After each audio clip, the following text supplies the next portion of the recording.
24 জুলাই গোটা বাংলাদেশের মানুষের মন মানসিকতা, সেই সঙ্গে তরুণ সমাজের মন মানসিকতার অনেক পরিবর্তন এনে দিয়েছে। আজকের এই অনুষ্ঠানটি একটি ব্যতিক্রমধর্মী অনুষ্ঠান।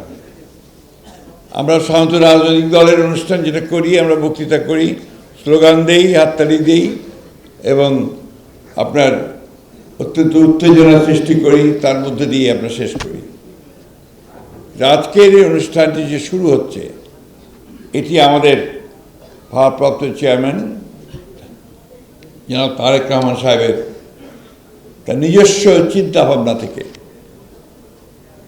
আমাদের বিএনপিকে তথা সবার আগে ছাত্রদলকে নতুন চিন্তার আলোকে তৈরি করা।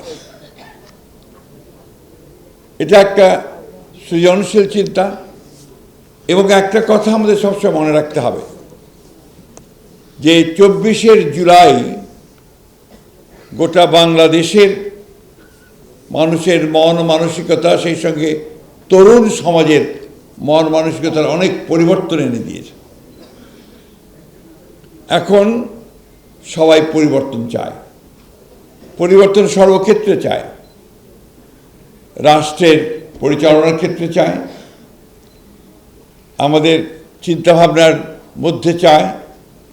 আমরা একটা নতুন বাংলাদেশ দেখতে চাই, এই চিন্তাটা সকলের মধ্যে এসছে এবং এটাই এসছে যে সেই পুরনো ধাঁচের যে রাষ্ট্র কাঠামো, সেই রাষ্ট্র কাঠামো এখন আর উপযোগী থাকছে না। আমরা শিক্ষা ব্যবস্থা পুরনো ধাঁচে, সেটা উপযোগী থাকছে না। বিচার ব্যবস্থা উপযোগী থাকছে না। আমাদের সার্বিক যে রাষ্ট্রের যে উন্নয়নের বিষয়গুলো আমরা যে এতদিন ধরে যেভাবে চিন্তা করেছি, সেগুলো যেন পিছিয়ে পড়েছে, সেগুলো দিয়ে কোনো কাজ হচ্ছে না। RICL TMX, যুগের পর যুগ স্থাপনা থাকে মজবুত।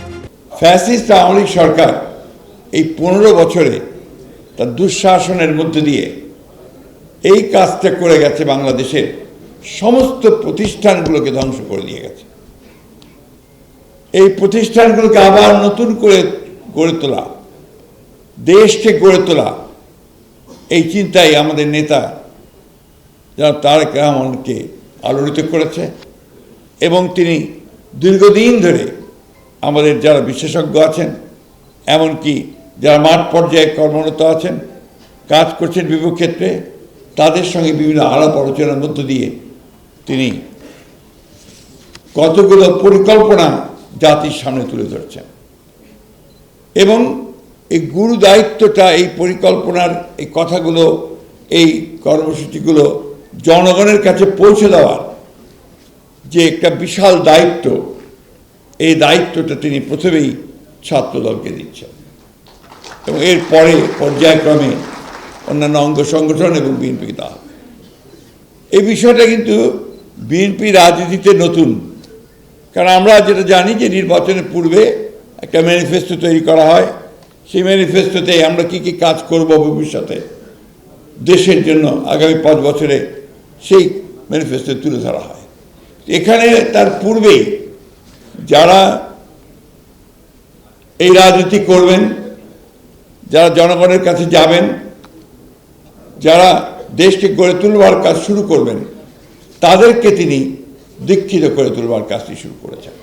এটা নিঃসন্দেহে একটি অনন্য একটি প্রচেষ্টা, যেটা আমি মনে করি যে বাংলাদেশের রাজনীতিতে এটা একেবারে একটা প্রথম একটি কাজ, যে কাজটি হতে যাচ্ছে।